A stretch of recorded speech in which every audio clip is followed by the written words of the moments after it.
Hello friends, welcome to my channel. आज मैं आपको ब्लाउज़ का नेक और शोल्डर जो है चेस्ट के हिसाब से कैसे निकालना है ये मैं आपको बताती हूँ। अब देखिए, यहाँ पे हमने ये सिला हुआ ब्लाउज़ लिया है। अभी सिला हुआ ब्लाउज़ जो लेते हैं, सिला हुआ ब्लाउज़ लेने के बाद उसका परफेक्ट नेक और शोल्डर कैसे निकालना है। अब देखिए, जो नॉर्मल सिलाई का डेली काम करते हैं, जैसे सिलाई का काम हाथ में है रहता है उनको तो पता चल जाता है कि चेस्ट के हिसाब से नेक कितना रखना चाहिए, कितना शोल्डर लेंगे तो ये शोल्डर नहीं गिरना चाहिए। जैसे ये जो शोल्डर होते हैं ये गिरना भी नहीं चाहिए, एकदम परफेक्ट बैठना चाहिए। तो उसके लिए आपको क्या करना चाहिए, तो उसके लिए आपको नेक की चौड़ाई और शोल्डर की जो चौड़ाई होती है वो कैसे निकालनी है, शोल्डर कैसे निकालने हैं, ये मैं आपको बताती हूँ। अब देखिए, यहाँ पे हम गला जो है, गले का नाप जो होता है, तो यहाँ से जैसे पूरा हम शोल्डर नापते हैं, जितना हमारा शोल्डर आता है उसका हाफ हम कर लेते हैं। और छोटा नाप होगा 28, 30, 32 चेस्ट तक हम क्या करते हैं, 2.25 इंच पे गले की चौड़ाई रखते हैं।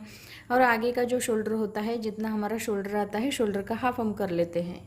लेकिन क्या हो जाता है, जो नए सिलने वाले होते हैं उनका क्या प्रॉब्लम हो जाता है, जब भी हम ब्लाउज़ की शोल्डर हम नापना बताते हैं, तो यहाँ से यहाँ तक हम जब शोल्डर नापते हैं तो ये हमारा 11 इंच शोल्डर है।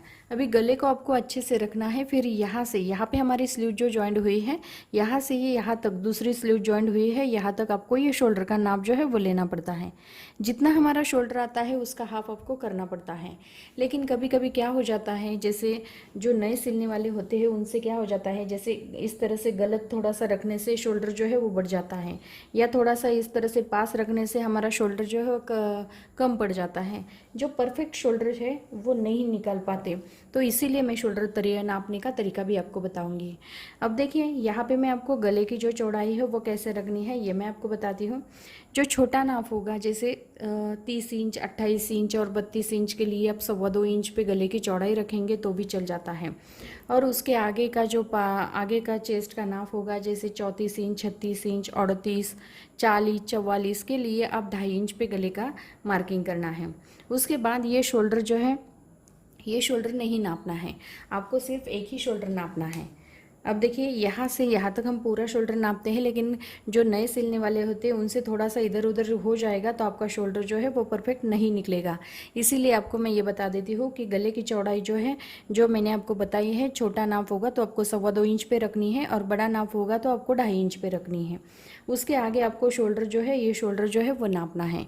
अभी ये शोल्डर कैसे नापते हैं, तो यहाँ पे हम सिर्फ यहाँ पे ये शोल्डर नहीं नापेंगे, क्योंकि यहाँ पे आगे के साइड में हमारी ये गले की पट्टी होती है, वो गले की पट्टी हमें इसे में जॉइंट करना है, एक्स्ट्रा लेना है। जैसे 1/4 इंच हमने इस साइड में लिया है एक्स्ट्रा, और 1/4 इंच इस साइड में लिया है एक्स्ट्रा।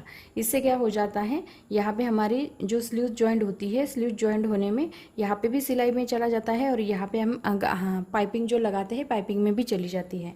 तो इसीलिए आपको क्या करना है, अच्छे से नाप लेना है, उसके बाद ही आपको ये शोल्डर का नाप जो है वो लेना है। अब देखिए, यहाँ पे हमारा शोल्डर का नाप आता है 3.25 इंच। तो आपको क्या करना है, जैसे 2.25 इंच पे गले का मार्किंग करने के बाद उसके आगे आपको 3.25 इंच पे गले का शोल्डर का मार्किंग करना है। जैसे किसी किसी को छोटी पट्टी चाहिए होती है शोल्डर की, किसी किसी को ब्रॉड पट्टी चाहिए होती है। तो अब जब आपके पास ब्लाउज़ होगा, आपका परफेक्ट नाप का जो ब्लाउज़ आता है, जैसे आपको पता है इससे शोल्डर नहीं गिरते हैं, ये ब्लाउज़ हमारा एकदम परफेक्ट नाप का है, उसी तरह से नाप लेके आपको ब्लाउज़ की कटिंग करनी है। तब आपको क्या ध्यान रखना है, छोटा नाप होगा तो 2.25 इंच पे आपको गला रखना है, और आगे का जो शोल्डर है इस तरीके से आपको लेना है। इस साइड में थोड़ा छोड़ देना है, जितना आपका सिलाई में जाता है उतना दोनों साइड में थोड़ा थोड़ा छोड़ के आपको जितना शोल्डर निकलता है उतना आपको लेना है। तो यहाँ पे मैंने बहुत ही सिंपल तरीके से आपको शोल्डर का नाप निकालना बताया है। इस तरीके से आप शोल्डर का नाप जो है वो निकाल सकते हैं। अब देखिए, यहाँ पे इस वीडियो में आपको जो भी समझ में नहीं आया होगा आप कमेंट्स बॉक्स में मुझे पूछ सकते हैं, मैं उसके ऊपर वीडियो बना के फिर से आपको बताऊँगी। तो अगर मेरा वीडियो पसंद आया होगा तो मेरे वीडियो को लाइक ज़रूर कीजिए और हमारे चैनल को सब्सक्राइब कीजिए। Thank you for watching this video.